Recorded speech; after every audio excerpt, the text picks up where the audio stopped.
Buenos días, ¿cómo están?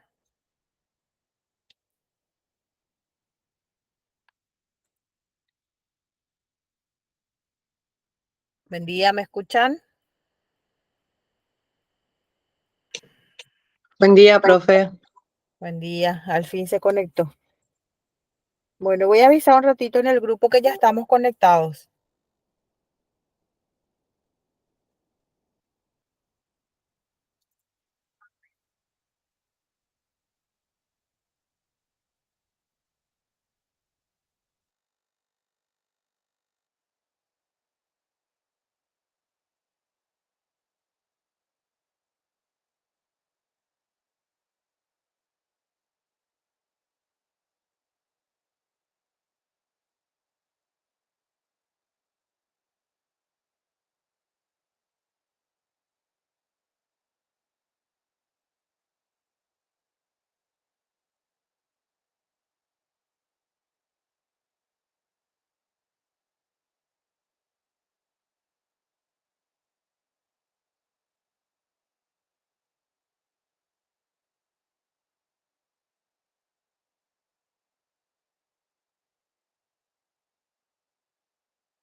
Bueno, buenos días. Creo que ahora sí ya podemos iniciar.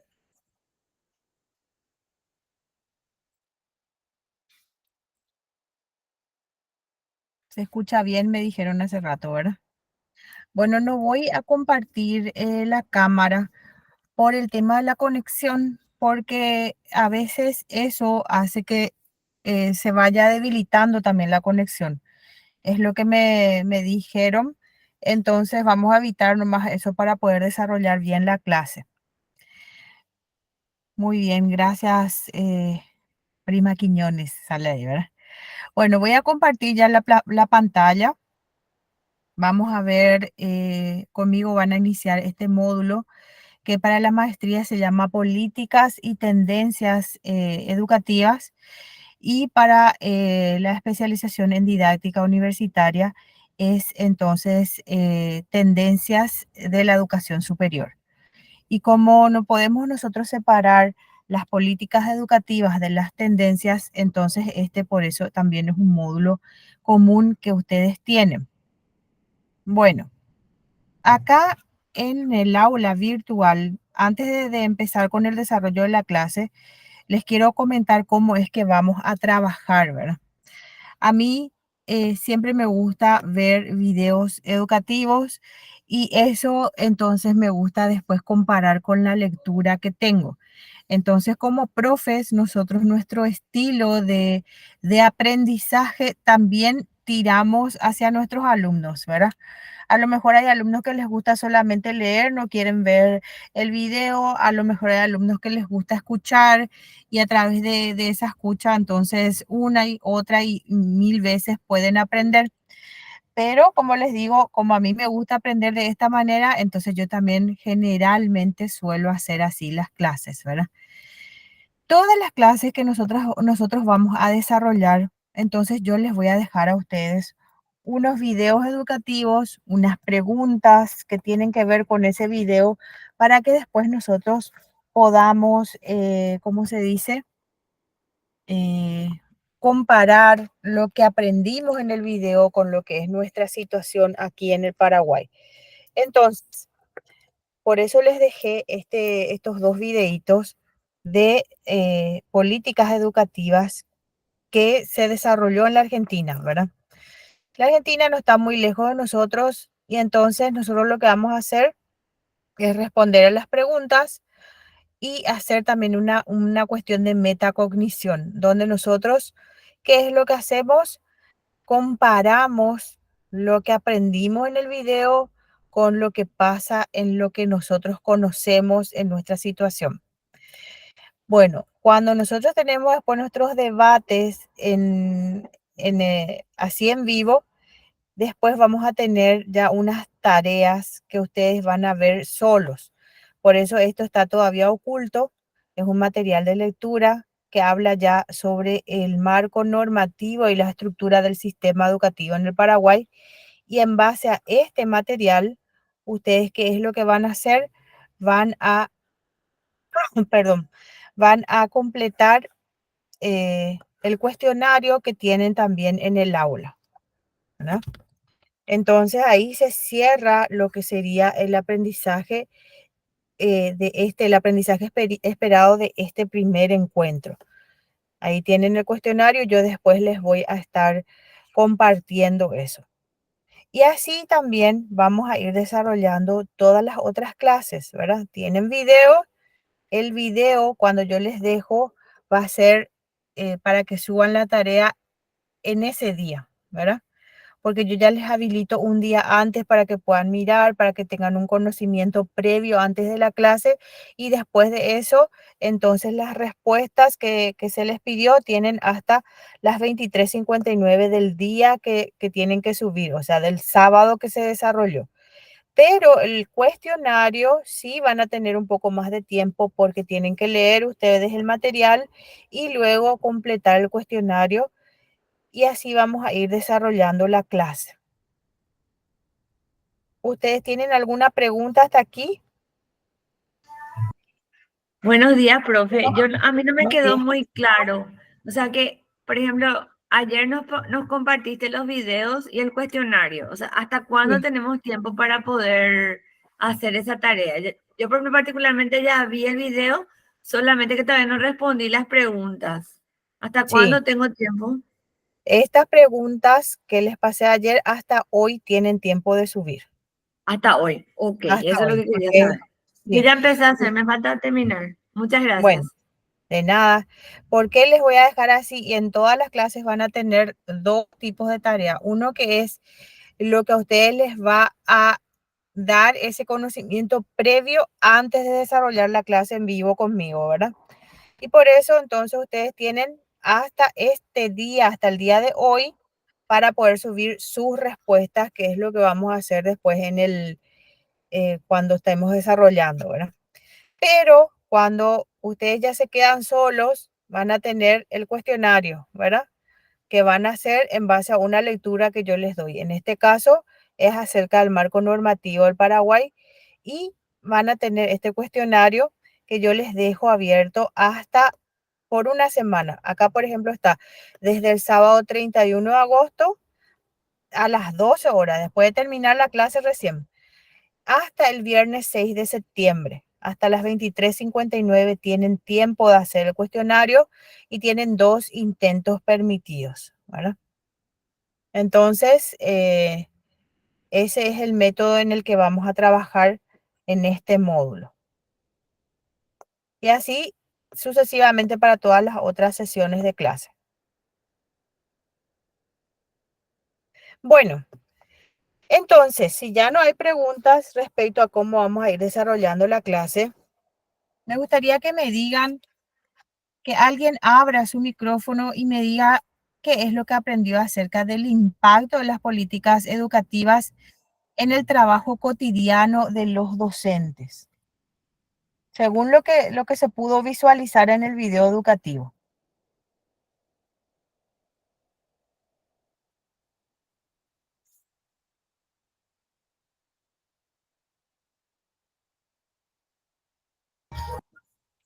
A mí, por ejemplo, particularmente, profe, me llamó la atención como decían, ¿verdad? Que a veces los programas educativos se hacen de la mano de técnicos, economistas, porque está relacionado mucho con con las políticas económicas y que al final, a la hora de bajar al aula, ¿verdad? Los docentes no se sienten apropiados o como incluidos en en ese programa, ya que no les tuvieron en cuenta.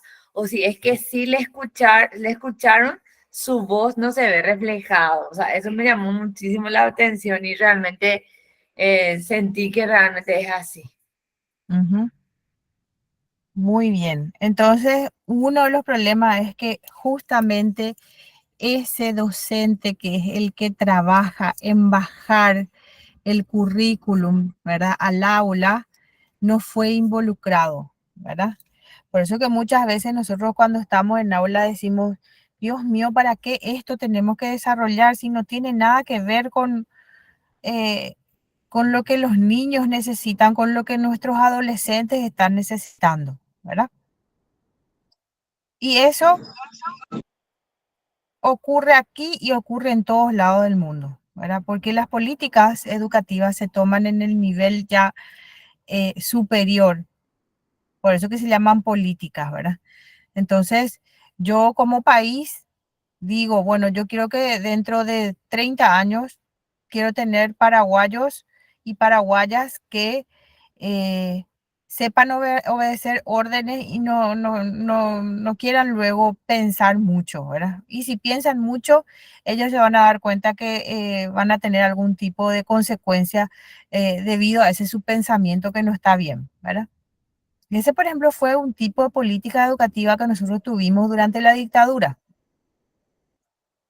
Y por eso que se elegían los libros de textos que se tenía que leer para la época solamente, eh, que se le tenía que enseñar a los niños y a los adolescentes que había una sola forma de gobierno y cuestiones así, ¿verdad? En las políticas educativas también se definen cómo es que se van a enseñar, ¿verdad? Por eso que nosotros los docentes tenemos que estar involucrados en eso. Porque de repente dice el currículum, bueno, ahora vamos a enseñar utilizando el enfoque socioconstructivista. Y pasa que en las aulas en la realidad no tenemos luego mucho tiempo, no tenemos espacio, no tenemos los materiales para poder desarrollar el currículum de manera constructiva como se pide, ¿verdad? Bueno, muy bien, vamos a irnos entonces con el número 2. ¿Qué diferencias menciona el video entre las políticas educativas de los años 80 y 90 y las actuales en América Latina? Vamos a ir habilitando el audio.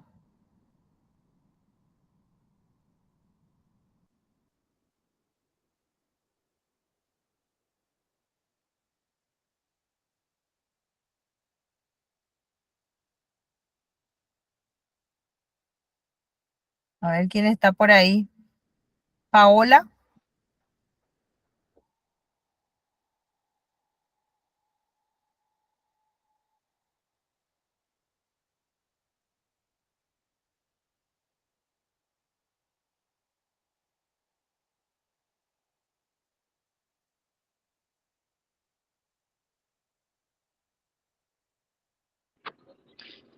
Permiso, profesora.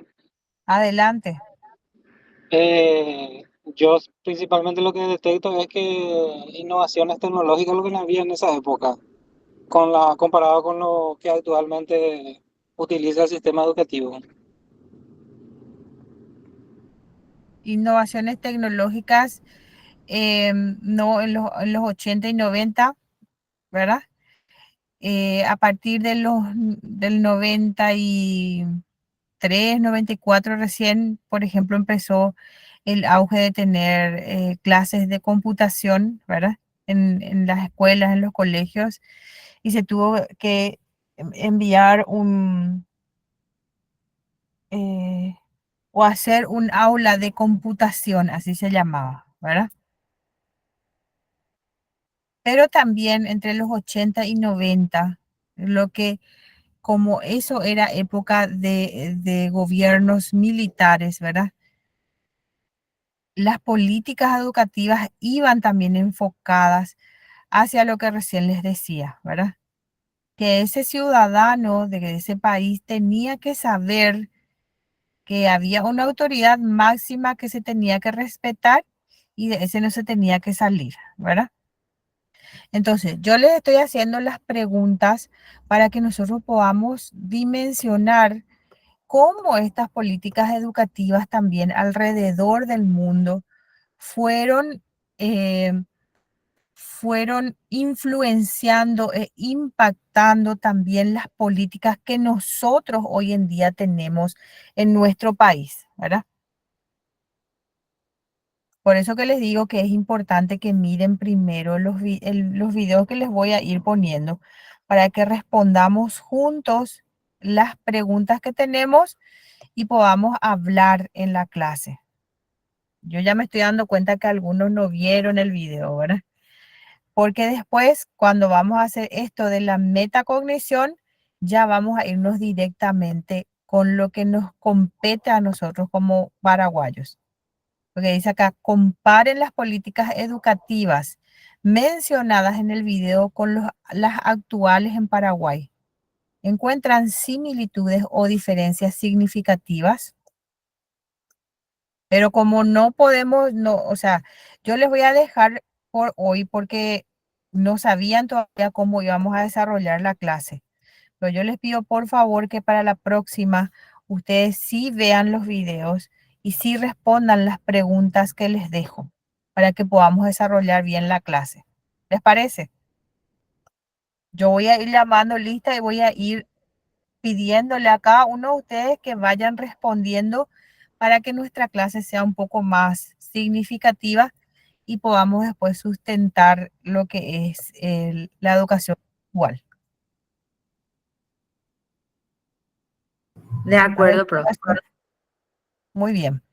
Entonces, siempre nosotros tenemos que tener el plan B cuando diseñamos nuestras clases, ¿verdad? Ya no vamos a desarrollar esto juntos ahora.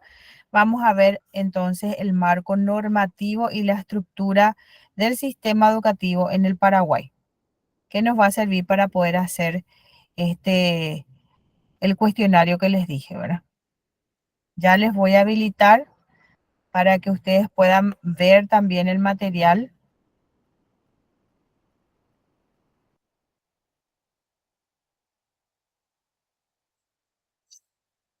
Bueno, entonces, nosotros tenemos nuestro marco normativo también, que esto justamente tiene que ver con lo que son las políticas educativas en el Paraguay, ¿verdad? Tenemos la Ley General de Educación, para lo que es toda la educación desde el nivel inicial hasta la educación superior, y de allí después se desprenden otro tipo de normativas y otro tipo de leyes como la ley 4995, que es la de educación superior del CONES, ¿verdad? Entonces, vamos a ver un poco este resumen del marco normativo y la estructura del sistema paraguayo. ¿Cuáles son los compromisos y obligaciones del Estado como garante del derecho a la educación? Dice, cuando los estados firman un tratado de derechos humanos, asumen la voluntad y el compromiso de crear las condiciones necesarias para transformar la situación en el sentido que allí se propone. Es muy importante esta palabra transformar, porque estas políticas educativas van a ver qué es lo que nosotros teníamos en un cierto periodo de tiempo en el Paraguay y cómo nosotros queremos cambiar eso, transformar esa situación. Por ejemplo, hoy en día el nuevo ministro de Educación dijo, los niños tienen que leer mucho, tienen que saber escribir. Entonces, ¿qué es lo que se está haciendo hoy en las escuelas? Y se impulsó este proyecto Ñeir, por ejemplo, ¿verdad? Para que aprendan un poquitito los niños a leer, a escribir. A través de eso se va a tener ya un pensamiento un poco más reflexivo y no solamente copiar de la pizarra y hacer lo que la maestra dice, ¿verdad? Bueno, voy a ver quién puso un comentario ahí, porque cuando comparto no puedo leer, ¿verdad? Clarísimo, profe, dice. Bueno, eh, el instrumento jurídico fija los principios de un nuevo pacto que deberían guiar el horizonte de la política pública, dotar de sentido y legitimidad a las acciones que los estados orienten para su cumplimiento efectivo. En el marco del derecho existen básicamente dos tipos de compromisos: aquellos que los estados asumen en el ámbito internacional al ratificar instrumentos jurídicos regionales e internacionales, y los de alcance nacional, que se expresan generalmente en las leyes nacionales de educación. En el proceso de efectivización del derecho a la educación, los países avanzan en la armonización jurídica acorde a los compromisos asumidos y en la definición de un marco conceptual común desde donde interpretar las decisiones y las acciones que se lleven adelante. Es a partir del diseño y la formulación de planes, estrategias o políticas de gran alcance que los estados direccionan y conducen las acciones orientadas a garantizar que todos los niños, niñas, adolescentes y jóvenes accedan y transiten la escuela, se gradúen e incorporen aprendizajes significativos. Por eso, nosotros como nación ya tenemos que asegurar que todos los ciudadanos paraguayos accedan al sistema educativo. Y eso ya está desde la Constitución Nacional, y de allí entonces fueron saliendo nuestras leyes y vamos ajustando lo que nosotros queremos lograr en cuanto a lo que es la educación en nuestro país, ¿verdad? Bueno. ¿Cuáles son Buen día, entonces? Doc. Sí, adelante. Buen día, Doc. ¿Cómo te va? Buen día. Carlos te saluda. ¿Cómo estás? ¿Qué tal, Bien, ¿qué compañero? tal, Buen día. Carlos? Quería compartir nomás un pequeño pensamiento acerca de lo que estás hablando, que tiene relación Sí, directa con los videos, ¿verdad? Que estamos viendo, ¿verdad? Que vimos anteriormente para hacer el cuestionario. Los compromisos y las obligaciones en el ámbito internacional son una cosa, pero las obligaciones que los estados, por ejemplo, hablando.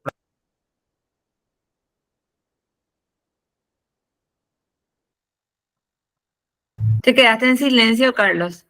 sí, no sale su audio. Perdón. Quería decir que es muy distinto lo que se coloca en la letra oficial a nivel nacional que lo que se ve en las escuelas, ¿verdad? En cuanto vamos a decir, a la de los edificios, de las los profesores, del acompañamiento a los alumnos para ver qué tal van, en qué forma llegan a las escuelas, por ejemplo, en el nivel primario, ¿verdad? Entonces, la realidad es muy distinta a lo que se firma y a lo que se dice para afuera. Eso nomás era mi pensamiento con respecto a lo que dice esto que estás leyendo ahora, profe. Sí, generalmente es distinta la realidad, ¿verdad? Y nosotros cuando vamos ingresando más y más en el ámbito de la educación, estas son nuestras preocupaciones de los maestros, de los docentes, ¿verdad?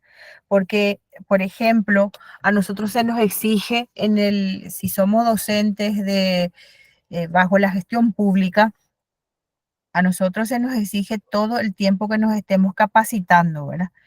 Llegó la pandemia y teníamos que saber usar todo lo que tenga que ver con la tecnología para poder desarrollar bien las clases, para que ese aprendizaje que nosotros queremos que llegue a los alumnos llegue de verdad, ¿verdad?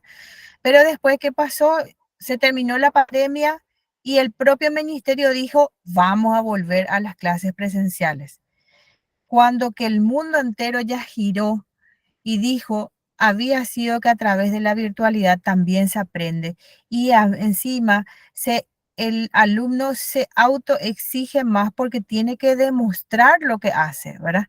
No, el ministerio acá dijo presencial 100%, incluso en clases que no ameritan tanto para ir a presencial, ¿verdad?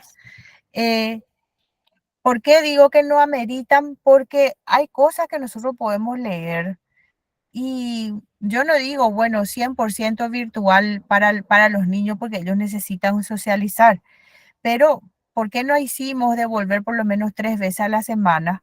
Y esas 3 veces a la semana cuando se van realmente los niños a la escuela, que ya se vayan leídos, que ya se vayan ellos conociendo del tema. Entonces en la clase, ¿qué es lo que vamos a hacer? Y vamos a hacer la cuestión bien práctica nomás, ¿verdad? Para fijar ese conocimiento.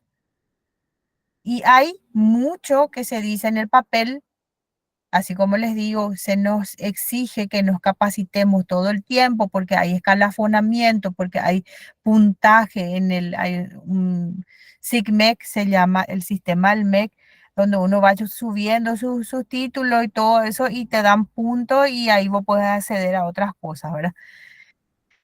Pero la realidad es muy diferente. Nosotros si estamos en la capital, salimos un poquitito ahí, ya vemos otra realidad. No se puede aplicar muy bien lo que es el currículum.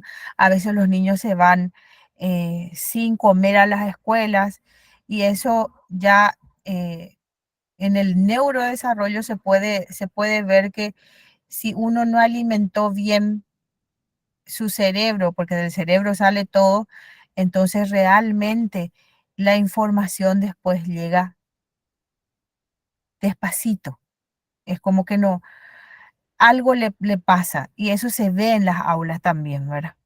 Y a veces dice, parece que carbura leña y realmente carbura leña, pero no es que eso haga el niño o la niña porque, porque quiere nomás, es porque no, en algunos casos no se alimentó como tenía que ser, incluso desde la panza, ¿verdad?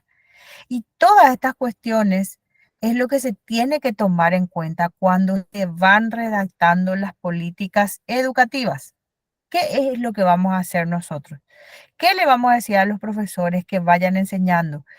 ¿Cuál es el currículum que va a llevar el ministerio y ese currículum que le va a decir a todas las escuelas, colegios, instituciones del país para que apliquen?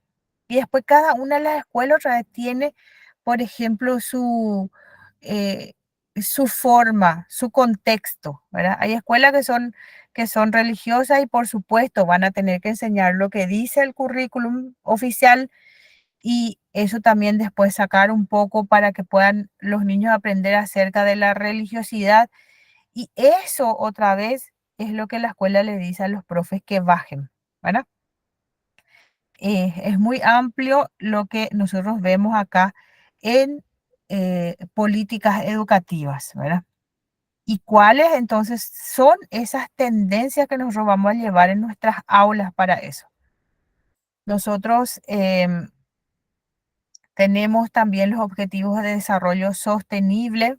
Esto les voy a hablar solamente así a grandes rasgos, porque después ustedes van a mirar bien qué es lo que es la Agenda 2030 y los objetivos de desarrollo sostenible.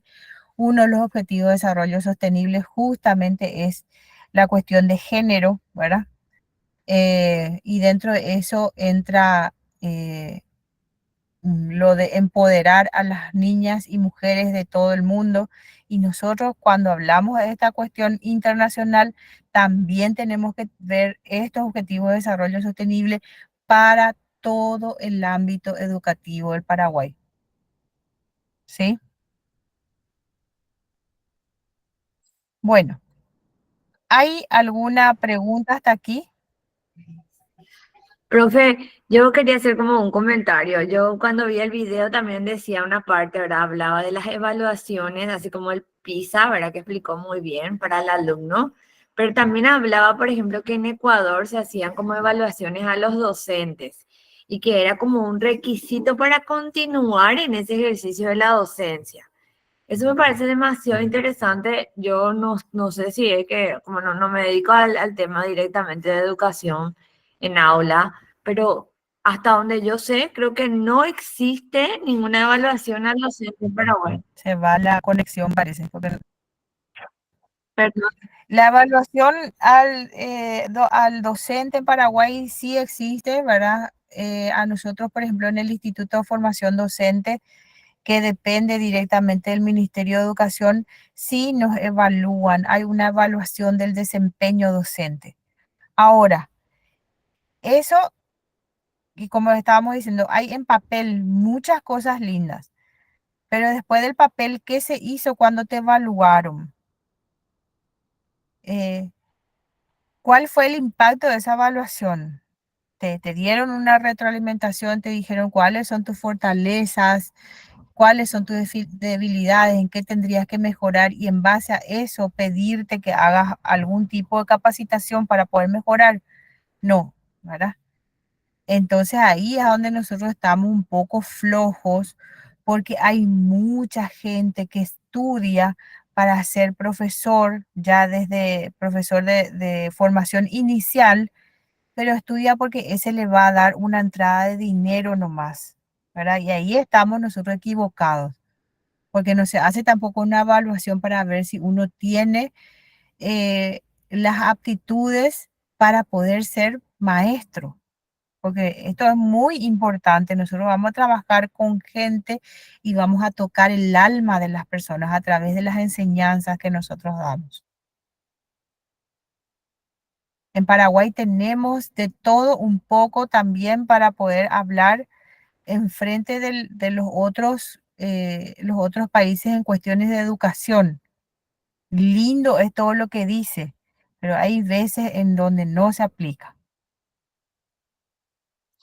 Aquí, por ejemplo, les quiero leer también esta parte que dice, en Paraguay, la Ley General de Educación señala que son responsabilidades del Estado garantizar el derecho de aprender y la igualdad de oportunidades de acceder a los conocimientos y beneficios de la cultura humanística, la ciencia y la tecnología, sin discriminación alguna. Garantizar la libertad de enseñar sin más requisitos que la idoneidad y la integridad ética. Garantizar el derecho a la educación religiosa y el pluralismo ideológico. Y asegurar a toda la población del país el acceso a la educación, creando las condiciones de una real igualdad de oportunidades. Esto es lo que dice la Ley General de Educación. Pero hay veces, y en la gran mayoría de los casos, en que este que dice igualdad de oportunidades de acceder a los conocimientos y beneficios, ¿verdad?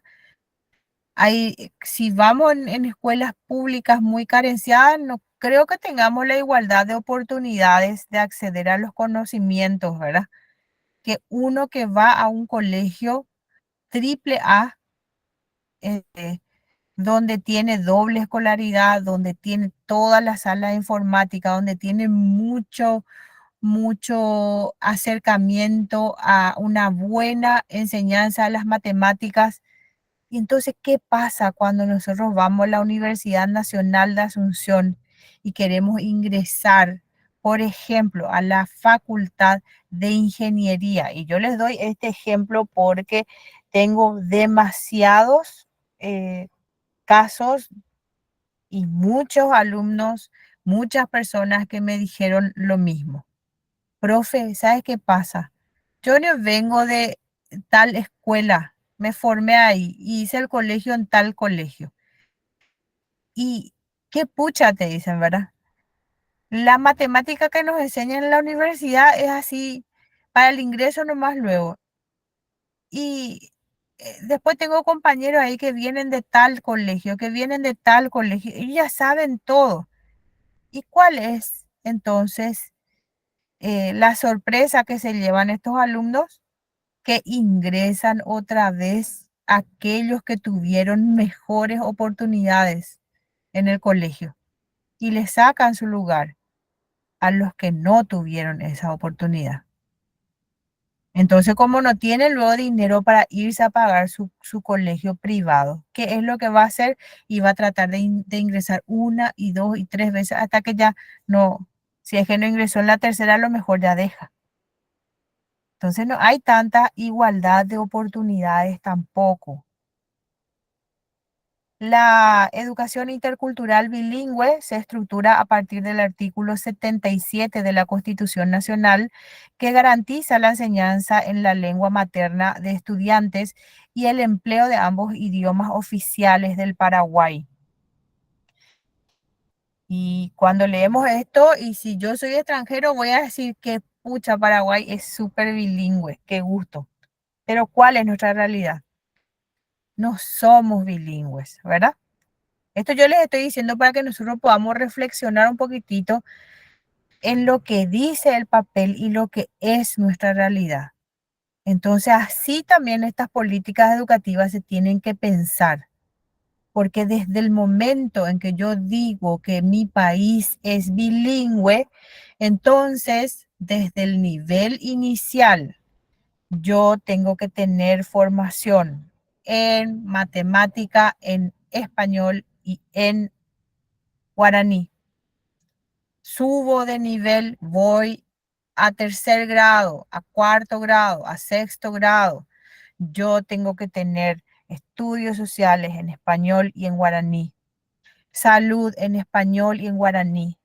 Tengo que tener esta materia lengua castellana donde se aprende lo academicista de la lengua castellana y lengua guaraní donde se aprende lo academicista en lengua guaraní. Entonces terminan mis 12 años de formación hasta la secundaria y yo sí puedo decir que soy bilingüe porque sé escribir, sé leer, sé escuchar, sé hablar, sé pensar en ambos idiomas, sé soñar en ambos idiomas. Y yo les pregunto a ustedes si esa es nuestra realidad. Quiero saber si esa es nuestra No, realidad. No no, es, la ¿verdad? verdad, no. No es. Y yo que soy formada, mi formación de base es, yo tengo una licenciatura en lengua inglesa y he enseñado en colegios bilingües de la capital y mis alumnos sí salieron bilingües en inglés y en español, porque desde el nivel inicial hicimos ese trabajo. Los alumnos tenían desde las 7 de la mañana hasta las 13 horas clases en inglés. El contenido nosotros le enseñábamos en inglés. Todo tenía que ser en inglés. Y a la tarde, después del almuerzo, ya ellos tenían sus clases en español y otras clases extras que también desarrollaban en ambos idiomas. Entonces termina la secundaria y claro, me cambia el código lingüístico, me habla de repente, me dice algo en inglés, me habla en español, me sabe escribir en ambos idiomas. ¿Y cómo puedo lograr yo eso en un colegio bilingüe? Y no puedo lograr eso a nivel nacional. Y lo más ridículo después que me hacen es me toman un examen para, por ejemplo, en la parte pública, siempre nos toman un examen a los profes para poder escalafonar. Y como este documento dice acá que tenemos que somos bilingües, la Constitución Nacional, nuestra ley de educación, y después están las leyes de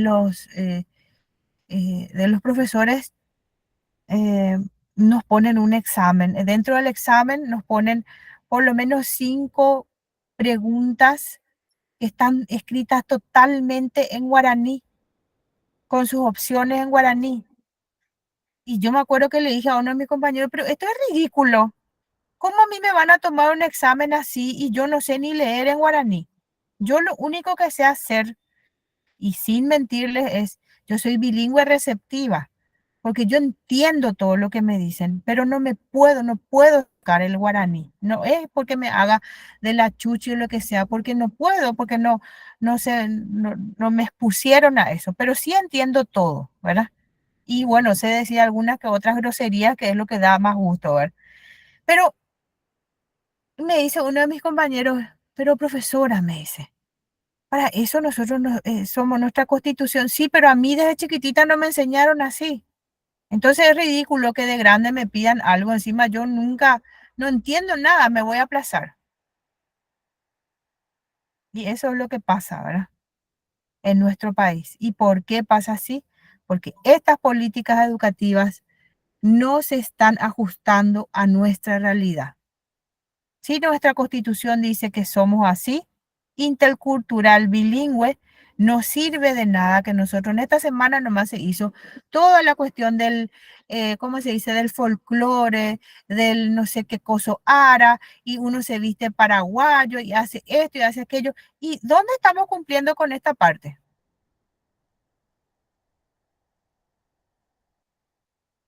Me fui a hacer un curso de una maestría en adquisición del lenguaje y bilingüismo justamente en Rosario, Argentina, en la Universidad Nacional de Rosario, en la Argentina. Y ahí se iba gente, no solo argentinos, paraguayos como yo, brasileros. Yo era la única paraguaya realmente en ese grupo.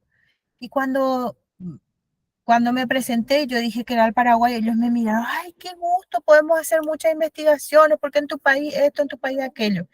Y yo dije adentro mío, no es tanto así, ¿verdad? Bueno, es muy interesante lo que vemos nosotros con esto, porque después de ahí ya nos vamos a lo que es la planificación de la educación. Y así tenemos nosotros para la parte de educación el Plan Nacional de Desarrollo Paraguay 2030. Por ejemplo, cuando estamos en la Universidad María Serrana, y nos vamos específicamente a la carrera de medicina, también hay un Plan Nacional 2030 para lo que es el área de salud. Y nosotros en educación tenemos para el área de educación. Y dice que en el eje estratégico el desarrollo social equitativo se propone aumentar a 70% la cobertura de educación inicial. ¿Qué es la educación inicial? Y bueno, desde educación inicial, como bien dice su nombre, hasta todo lo que es la primaria, ¿verdad? Universalizar la educación preescolar, aumentar 5 veces la escolaridad promedio de la población indígena, universalizar el alfabetismo en la población indígena, universalizar la cobertura de la educación escolar básica, primer, segundo y tercer ciclo, aumentar la cobertura de la educación media al 92%, con énfasis en poblaciones vulnerables, y universalizar la alfabetización en personas adolescentes y adultas. Al 2030, dice, ya estamos 2024. Vamos a ver si llegamos a esa meta. Si no se llega, entonces se tiene que volver a redactar una nueva política y ver cuál es entonces lo que vamos a ir mejorando en esos aspectos. El Plan de Acción Educativa del 2018 al 2023, que ya finalizó el año pasado, estructura sus acciones alrededor de 3 ejes estratégicos: igualdad de oportunidades en el acceso y garantía de condiciones para la culminación oportuna de los estudiantes de los diferentes niveles y modalidades educativas; calidad de la educación en todos los niveles y modalidades educativas; y gestión de la política educativa en forma participativa, eficiente, efectiva y articulada entre los niveles nacional, departamental y local. A su vez, a través de la resolución 10.867/24, el Ministerio de Educación y Ciencias aprobó el manual de microplanificación de la oferta educativa, con el que busca promover la equidad y calidad en el acceso a la educación, la permanencia en el sistema educativo nacional y la culminación del nivel modalidad correspondiente, el uso eficiente de los recursos destinados al sector y la instalación de la capacidad técnica a nivel central y departamental. Y la realidad me dice que cuando yo recibo estudiantes en la universidad, tengo que volver a enseñarles otra vez a los estudiantes porque prácticamente no saben ni siquiera hablar. Entonces, ¿para qué se hicieron las exposiciones en los colegios? Tantas exposiciones orales. ¿Para qué se hicieron estas ferias pedagógicas? Por lo visto que todo era para el marketing, ¿verdad? Porque en la universidad yo me doy cuenta qué es lo que se trabajó en la escuela y que también se trabajó o no.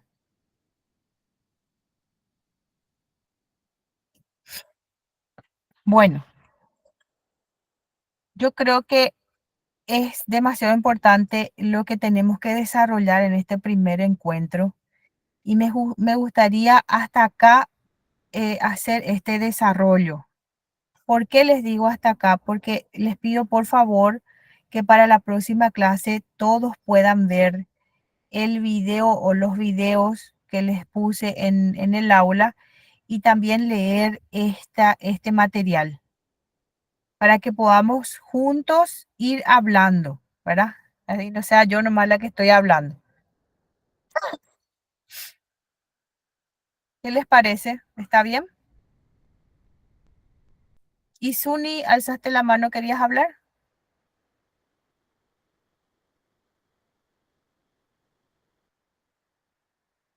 Sí, está bien. Hola, profesora. ¿Qué tal, Isuni? Bien, hace rato quería hablar de la diferencia de la política educativa en la década del 80, 90 y la de hoy. Y Ya, estuve escribiendo mínimamente. Yo creo que no hay tanta diferencia porque el sistema educativo sigue desarrollando un estudiante sin capacidad de analizar, de pensar. No enseña, nuestra política no enseña una educación para la vida, es directamente terminar de desarrollar los planes que preparan las instituciones. No importa si se comprende, se analiza, se interpreta, no importa eso con tal de que se complete el plan educativo y con tal de que los chicos pasen de primero a segundo, de segundo a tercero, y cuando terminen la primaria que entren en la secundaria y de la secundaria a la universidad en lo posible. Pero sin embargo, ni la normativa ni el plan están ajustados a la realidad nacional del país, ¿verdad? Sabemos de que muchísimas carencias desde la infraestructura hasta los recursos que los niños puedan tener para ir a participar en clase, y también sabemos en la hora de las evaluaciones cómo están, ¿verdad? O sea que yo creo que eso desde la década del 80 hasta hoy persiste en nuestro país. sí. Muchísimas gracias, Isuni, porque realmente es así. Acá estuve leyendo también, dice Patricia, Eso, pero esa enseñanza al guaraní debe afianzarse en los institutos de formación docente, ya que a muchos docentes también les cuesta hablar guaraní, por lo tanto no se complican, ¿cierto? Y esto es lo que nosotros decimos en formación docente, ¿verdad? Les enseñamos a nuestros alumnos muchas teorías, así como dice nuestro currículum del ministerio, ¿verdad? Que estaba el conductismo, después vino el cognitivismo, después vino el constructivismo. Ese constructivismo ya tiene con enfoque por competencias, pero como estaba diciendo Isuni, al final de cuentas estamos haciendo nomás la educación de manera tradicional en todos los niveles de formación, incluyendo la formación docente. Eso es lo que yo me suelo plaguear mucho en formación docente. Y digo, ¿para qué nos vamos al curso de las TIC? Si al final de cuentas le estamos pidiendo a nuestras propias alumnas de formación docente que escriban, que escriban, que escriban en la pizarra y hay tantas cosas que tenemos que hacer. Y después se nos aburren nuestros alumnos en las clases y decimos, tiene problema de conducta, tiene TDAH. Porque ese alumno ya estuvo expuesto a la información de todo el mundo a través de YouTube, a través de eh, muchas aplicaciones, incluso ya sabe hacer todo un imperio porque hay un juego que le enseña a los niños a hacer un imperio y nosotros nos vamos a querer enseñar siempre de la misma manera en las aulas. Como se dan cuenta, tenemos mucho acá que debatir en este módulo. Por lo que les pido, por favor, que para la próxima clase podamos ver lo que tenemos que desarrollar y así podamos hablar y debatir juntos respecto a esto. Ya les voy a dejar entonces habilitada la clase 2. Esto estaba de manera oculta. El que tiene tiempo, el que quiere leer, ya puede hacer todo, porque la próxima clase vamos a iniciar con esto de esta clase de hoy. Y si nos da el tiempo, entonces vamos a ir viendo ya nuestras preguntas, nuestras respuestas de la clase 2. ¿Está bien? Profe, Sí. yo te puedo pedir un favor y no sé si mis compañeros me van a apoyar, ¿verdad? Por Ujú. esta vez, realmente, profe, Sí. porque viste que yo soy psicóloga, ahora terapeuta, y toda la tarde de hoy tengo ya agendado. Yo no sé si me va a dar el tiempo de responder hoy las preguntas. Yo no sabía que tenía que ser ya para hoy. No hay Ujú. posibilidad, profesora, que nos des tiempo hasta el lunes, solamente por esta vez. Después ya yo ya voy a entender también tu metodología y, bueno, si mandaste ayer, quiere decir que hasta hoy hay tiempo, por Sin ser ningún hoy. problema. Sin ningún problema. No sé qué me dicen los compañeros si están de acuerdo, ¿verdad? Hasta el lunes que nos habilita, así mañana podemos hacer. Sí, no se preocupen. Ahora voy a cambiar. Ok, por Bueno, favor. estamos. Les agradezco mucho por estar hoy conectados y si Dios permite, nos vemos el próximo fin de semana. Perfecto, profe. Entonces tus clases van a ser a las 10 de la mañana, ¿verdad? Para coordinar, para organizarnos también. Vamos a iniciar a las 10 de la mañana para que ustedes tengan tiempo de prepararse y estar, como Sí, yo siempre les digo, totalmente leídos e informados sí. acerca de lo que vamos a desarrollar. Excelente. Muchas gracias, profe. Gracias a ustedes. Que tengan un excelente fin de semana. Hasta Gracias luego. igualmente, profe. Hasta luego.